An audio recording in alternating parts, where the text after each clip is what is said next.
Bonjour à tous et bienvenue pour ce nouveau test. Aujourd'hui on va s'attaquer à des intras très sympathiques puisqu'on va s'attaquer à la marque Dunu, qui est une marque très intéressante que du coup j'ai un peu la chance de découvrir avec les Dunu SA6, des intras entre 500 et 700 euros, ce qui est une belle somme et qui est assez respecté dans la communauté, dans l'ensemble. La plupart des intras qui sortent sont très appréciés, un peu à la manière d'AudioSense, mais dans une gamme supérieure, en gros, pour faire simple. Et donc ici, j'ai la chance de pouvoir les découvrir. Dunu est une marque que je connais grâce notamment au Discord et je vous invite à le rejoindre. C'est d'ailleurs un des membres du Discord, Jiggy, qui me permet de tester cela. Et c'est WB79 qui est un très gros membre du Discord, non pas ce membre-là. Oui, je sais que tu vas regarder la vidéo et ça va te démanger. Mais, dans tous les cas, c'est aussi lui qui nous a pas mal hypé sur la marque. Et pour le coup, je suis assez content puisque ça me permet de découvrir cette marque-là avec vous et de vous la faire découvrir puisqu'elle est assez inconnue en France. Je sais qu'elle est assez présente sur le forum tellement nomade, mais c'est vrai que c'est une marque qui, globalement, est quand même assez chère. Elle est quand même très intéressante et surtout respectée parce que dans l'ensemble, le rapport qualité-prix est très bon et surtout, la qualité de construction des intras sont très qualitatifs. Et on va voir tout de suite pourquoi avec ces SA6.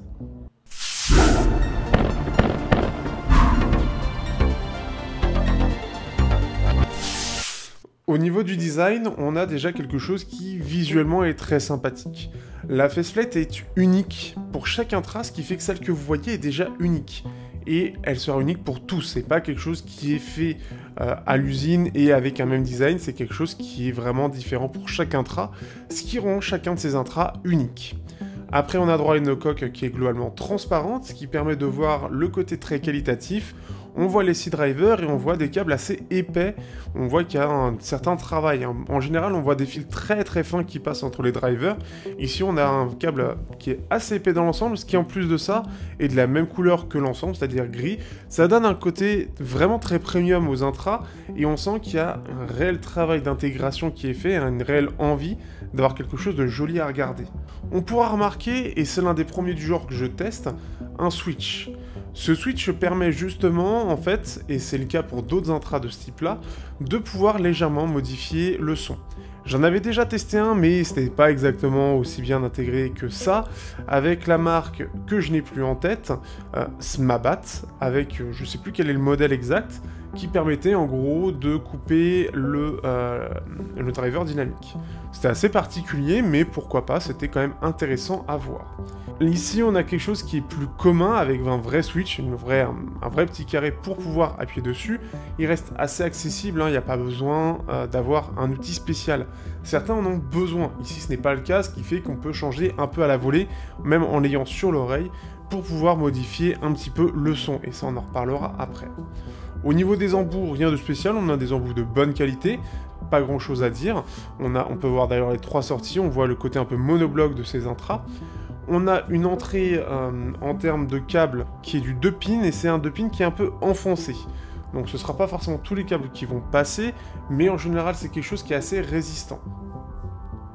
Le câble d'ailleurs est vraiment très bon et très joli, on peut voir vraiment que c'est de la très grosse qualité, et pareil, ils ont vraiment fait un effort sur la qualité du câble. J'aurais apprécié par exemple avoir ça sur les Sennheiser. Ce qui est en plus sympa sur ce câble, c'est qu'on a droit à un câble qui est détachable.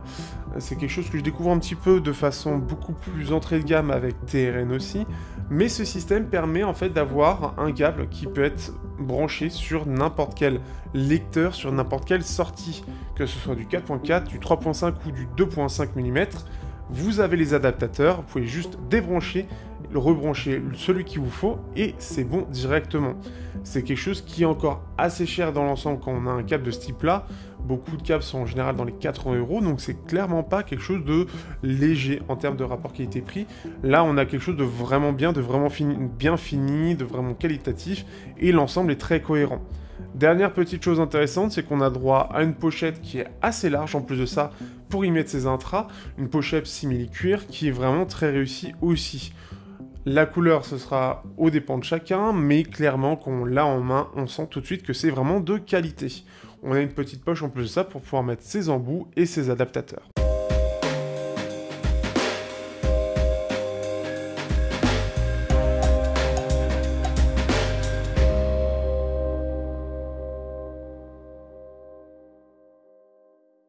Au niveau de la qualité sonore, eh bien, on a droit à du 6 drivers par côté.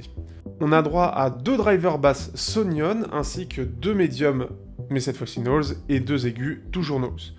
Le fait d'utiliser des drivers basses Sonyon, c'est assez réputé aujourd'hui parce qu'ils font des bons drivers de basse qui sont normalement plus intéressants que les nulls. En tout cas, c'est quelque chose que j'avais bien apprécié sur les Shuanling AE3. On a ici une signature qui est assez orientée sur les médiums du coup, ce qui fait que c'est pas là où on va profiter du côté assez performant et surtout très profond de cette basse. On a mieux entre guillemets ailleurs, ça on en parlera dans la partie comparaison.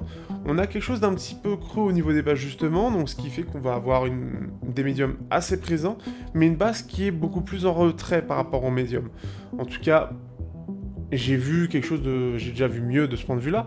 Néanmoins, on a quelque chose qui reste qualitatif et qui reste relativement polyvalent de ce point de vue-là. On n'a pas quelque chose de trop creusé, pas autant que ça pourrait le montrer au niveau de la courbe. On a des aigus qui ressortent plutôt bien sans trop en faire. Ce qui est plutôt bien, c'est qu'on n'a pas de gros pics particuliers. Donc on n'a pas quelque chose qui va donner un son trop clair pour ceux qui peuvent être assez sensibles dans les 10 kHz, des pics qui sont régulièrement mis en avant par la plupart des acteurs. Ici, on a quelque chose qui reste plus modéré, ça se ressent tout de suite. On n'a pas quelque chose qui fait éclaircit trop le son entre guillemets, et ce qui fait que les cymbales auront moins cet effet d'avoir quelque chose de trop présent, et au contraire on aura quelque chose d'un petit peu plus doux, ce qui va donner un côté un peu plus chaleureux aux cymbales, un petit peu plus agréable, un peu plus doux, et limite par contre ça manque un petit peu de détails par contre. Pareil, la scène est plutôt large, mais sans être incroyable. On a quelque chose qui globalement est vraiment bon, on a quelque chose de polyvalent, de vraiment pas mal, même sur du métal ça ressort relativement bien, mais on pourra mettre en avant deux choses, c'est que c'est vraiment quelque chose qui est fait pour utiliser les médiums en avant, pour ceux qui veulent vraiment écouter les médiums de façon d'une part chaleureuse, mais quelque chose d'assez élevé. C'est un peu un effet, mais j'ai pas pensé à les comparer au KZ AS12, on a un petit peu cet effet-là. Ce qui fait que c'est vraiment joli et c'est vraiment agréable au quotidien. On a globalement un son qui est assez doux à écouter. On a le petit switch qui est présent et ce switch va permettre, quand on passe en mode on, de pousser sur le petit mode, en fait, de pousser un petit peu sur les basses avec 2 décibels supplémentaires. Vous l'avez eu dans la courbe au tout début, c'est la toute première courbe que vous avez vue. Cette idée, c'est que ces 2 décibels vont permettre d'avoir une basse qui est un peu plus présente pour ceux qui justement préfèrent quand c'est un petit peu plus chaleureux déjà au niveau des voix, mais aussi pour ceux qui utilisent des styles de musique qui demandent un peu plus de basse et pour qui ça pourrait un peu manquer. Ce qui fait qu'on va avoir cet équilibre, mais ce switch ne va pas changer énormément de choses. Au quotidien, clairement, on va pas sentir plus que ça la différence. Ça se ressent légèrement, c'est une petite touche de basse, mais ça va pas fondamentalement changer cette signature. Ce qui fait qu'on a quelque chose qui reste assez maîtrisé, mais le switch ne va pas radicalement changer tout ça. Ce qui fait qu'on pourra manquer un peu de basse quand même dans l'ensemble. Pour ceux qui aiment bien les basses et des basses profondes, ici on aura plus une basse un peu technique qui va être assez précise et va faire pas mal ressortir de petits détails, mais qui va être plus en mode analytique, dans le sens où on sent que c'est pas très profond, on sent que surtout en fait c'est pas très élevé. Donc c'est deux choses.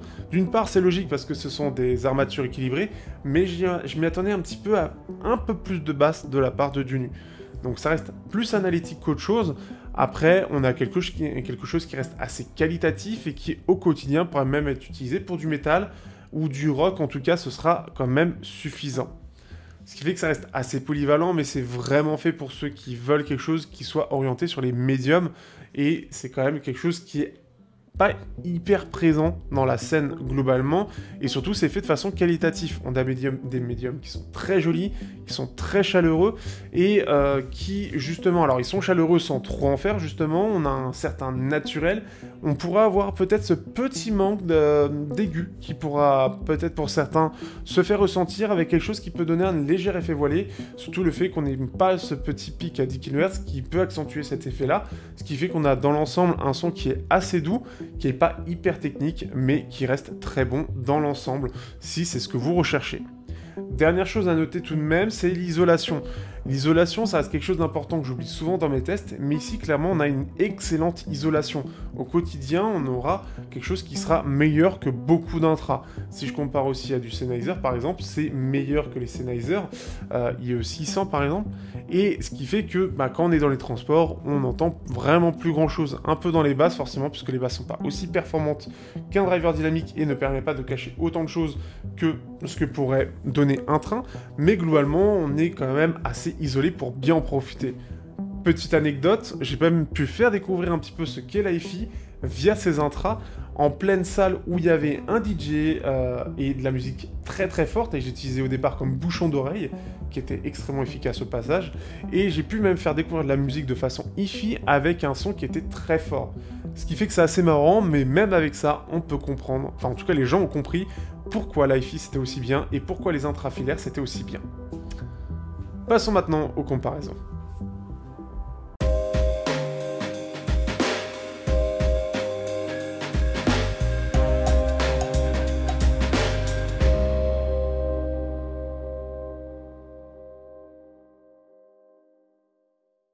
Au niveau des comparaisons, vous allez être servi. Il y en a beaucoup, on va essayer de faire vite pour aller à l'essentiel. On va commencer déjà par, j'ai fait dans l'ordre de test du coup, les Audiosense T800. Les T800, c'est du 8 driver knowledge du coup, qui sont sortis à 300 € et sont toujours très très réputés, même sur le Discord.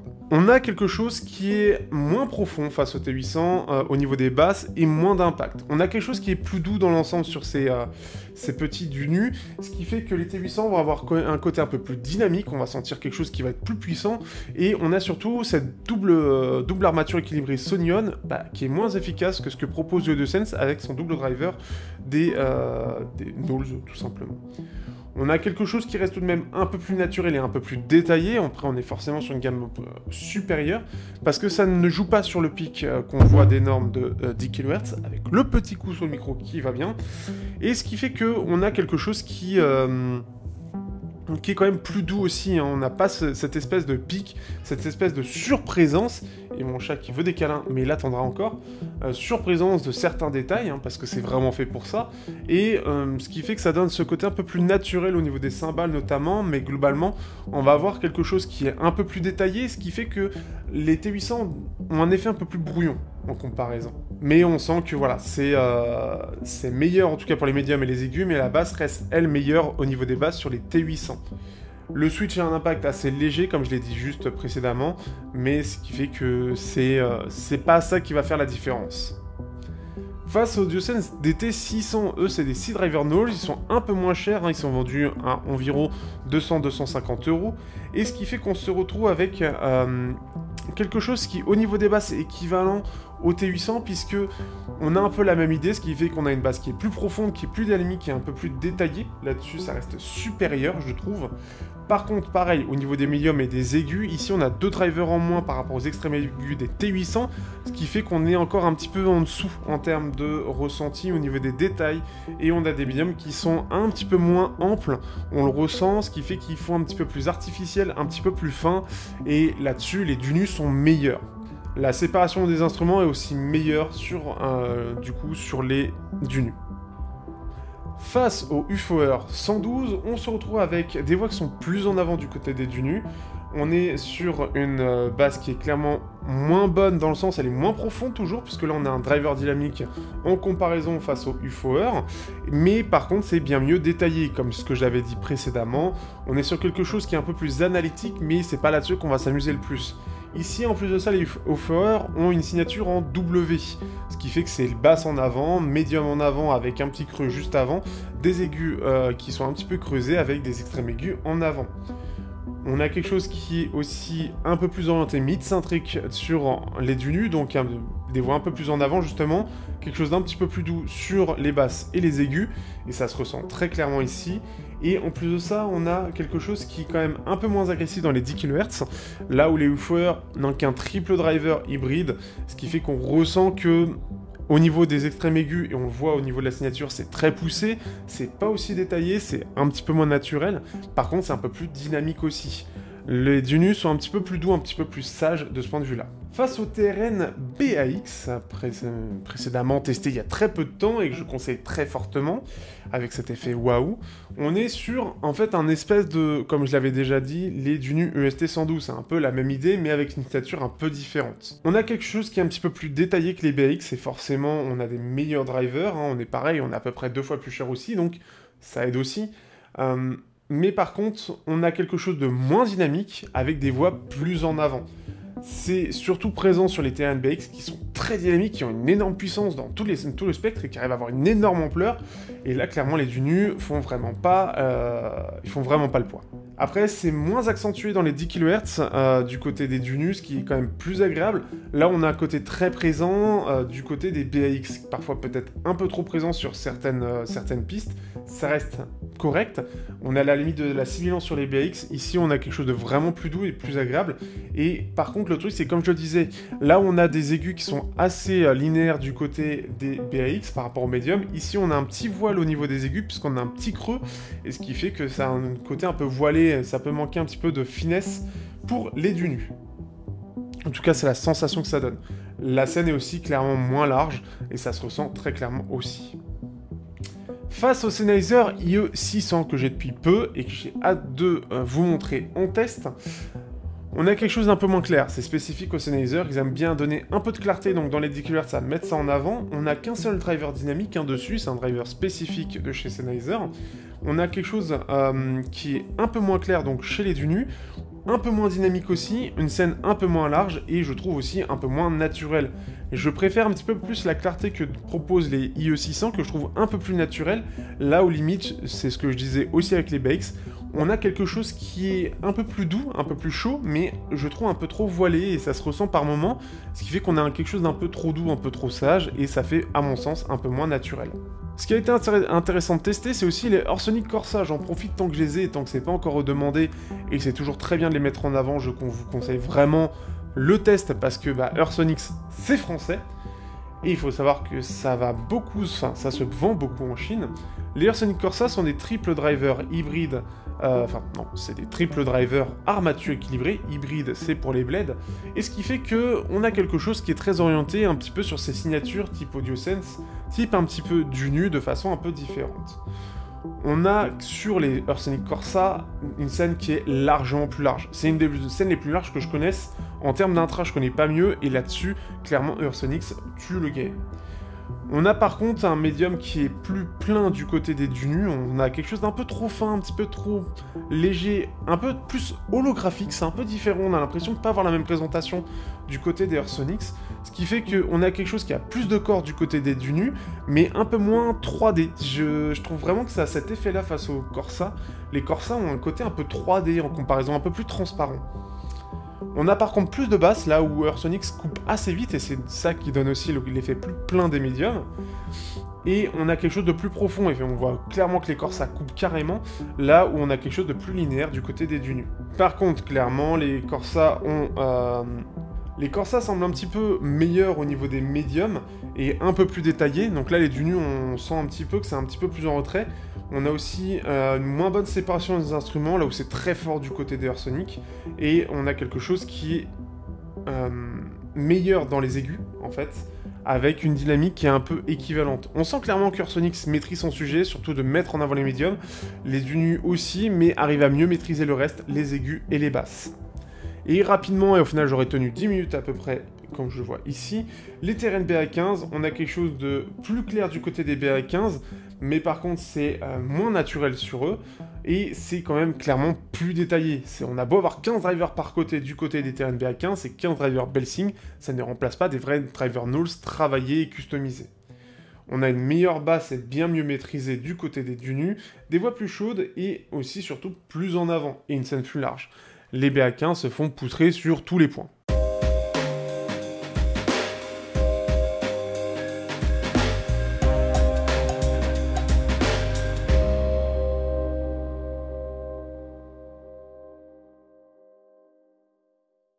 Au final, que penser des Dunu SA6 ? Ce sont des intras hyper intéressants qui ont surtout un espèce de côté successeur des AudioSense DT600, mais qui aujourd'hui avec la TVA sont pas si hyper intéressants que ça. Et ça, les membres du Discord approuvent. Ce sont des intras super intéressants dans le sens où ce sont des intras qui vont aller mettre en avant le côté mid-centric, le côté médium de tout ça, donc pour ceux qui préfèrent les voix en avant, et avec des styles qui sont dédiés pour. C'est quelque chose qui est intéressant et on n'y a pas forcément beaucoup, et surtout, il faut quelque chose d'équilibré et de qualitatif. Néanmoins, il a de la concurrence chinoise très forte, et du rapport qualité-prix très impressionnant.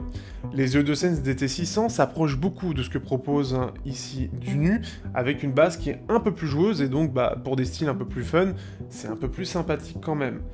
On aurait pu avoir quelque chose d'un peu plus sympa si le Switch avait été plus présent avec quelques décibels en plus, 5 à 10, ça aurait été plus intéressant et ça l'aurait permis de le rendre plus polyvalent.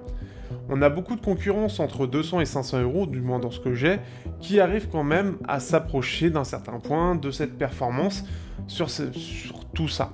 On a en général quand même plus de clarté et on a en général quelque chose qui est un petit peu moins précis au niveau des médiums. Mais dans l'ensemble, c'est réussi et on a quelque chose de bien équilibré. Les SA6 répondent à une petite demande particulière, mais c'est surtout cet équilibre entre la performance sonore et le design qui va aider à tout ça. Le tout avec un câble qui permet d'avoir des adaptateurs, ce qui est quand même pas forcément donné. Alors maintenant, si de plus en plus, néanmoins, c'est quand même à noter. Ici, on a un câble vraiment qualitatif. Ce qui fait que les SA6 sont des intras qui sont pour un style un peu particulier, c'est-à-dire des styles assez doux, généralement, ou par exemple du rap, vous voulez quelque chose qui ait les voix soit en avant, ou de la variété française par exemple. Faut que j'arrête de toucher le micro comme ça. Ce qui fait que c'est globalement assez réussi pour ça, mais il s'enferme un petit peu dans ce qu'il fait. Après, quand on monte en gamme, on est à 500-700 euros, c'est quand même plus compliqué de dire qu'il s'enferme complètement, parce qu'il a quand même pas mal d'ampleur dans l'ensemble, même s'il reste moins dynamique que la concurrence, du moins que j'ai chez moi, et ce qui fait que ça le rend un peu moins polyvalent sur certains styles, ou un peu chiant sur certains, quand on compare à d'autres. On n'a pas ce côté aussi dansant, entre guillemets, aussi musical, comme diraient certains, que ce que proposent d'autres intras, et je pense à Sennheiser, son concurrent principal. Les IE600 sont des intras qui sont un peu plus polyvalents, ils vont pouvoir être bons sur tout et être mauvais dans rien. Là où les Dunu sont très bons pour tout ce qui est de mettre les voix en avant, mais seront jamais bons sur des styles particuliers. Du classique, ça va manquer un peu de clarté, du métal, ça va manquer un peu de basse, du rap, ça peut manquer un peu de basse pour certains, ou un peu d'impact, un peu de dynamique autour des voix. C'est ce genre de choses qui peuvent un peu bloquer après. Tout dépend de ce que vous cherchez. Néanmoins, ça reste réussi dans ce qu'il propose, et encore une fois, c'est de la signature qui est proposée qui met ses limites là aussi, mais ça manque peut-être pour moi un petit peu de dynamique pour pouvoir apprécier réellement l'ensemble au quotidien. Les AudioSense proposent un petit peu ça dans sa catégorie, entre guillemets, avec des aigus qui restent moins fins et moins travaillés, on sent clairement que les drivers sont moins bons, mais néanmoins, avec ce côté basse un peu plus sympathique, des aigus un petit peu moins en avant, cet équilibre dans l'ensemble, on a quelque chose qui est un peu plus chaleureux, mais un peu plus réussi pour jouer sur tous les styles, à peu près, et c'est ça qui est plutôt cool. Après, on a quand même le style classique qui va limiter un peu tout ça. Néanmoins, les Dunu sont, encore une fois, et je le redis, je me répète, des intras qui sont très sympathiques, mais peut-être que le rapport qualité-prix n'est pas forcément le meilleur. Je trouve que les UE600 étant plus polyvalents au même prix, ça vaut un peu plus le coup, et pour retrouver à peu près la même idée, les AudioSense DT600 4 fois moins cher, ça vaut clairement le coup. Est-ce que ça vaut 4 fois le prix d'AudioSense DT600 ? Je suis pas forcément sûr, surtout pour un style qui va être une signature un peu particulière. Du coup, tout dépend de ce que vous cherchez, de ce que vous êtes prêt à mettre par rapport à ce qui est proposé par ces Dunu. Est-ce que, au contraire, vous voulez quelque chose d'un petit peu plus centré, vous savez que ça va être pour un style particulier, mais vous n'êtes pas prêt à mettre ce prix-là pour quelque chose d'un peu limité, je conseillerais plutôt les AudioSense DT600. Vous cherchez quelque chose de plus polyvalent, les Sennheiser IE600, ils sont bons partout. Et pour cela, c'est vraiment, si vous voulez quelque chose de très performant sur les médiums, mais spécifique pour un style, et vous êtes prêt à mettre ce prix-là. Pour moi, ça se résume à peu près à ça, parce que, voilà, je peux pas redire encore, sinon je vais me répéter, vous savez tout. Dans tous les cas, j'espère que vous aurez apprécié ce test et cette découverte, c'était avec grand plaisir, et on se dit à bientôt pour de prochains tests. Vous avez compris, il y aura bientôt les IE600, mais il y aura aussi un petit lecteur, The New IBR6. Vous verrez ça bientôt. N'hésitez pas bien évidemment, partagez, likez, commentez, le lien dans la description, ça fait toujours plaisir, et puis à bientôt.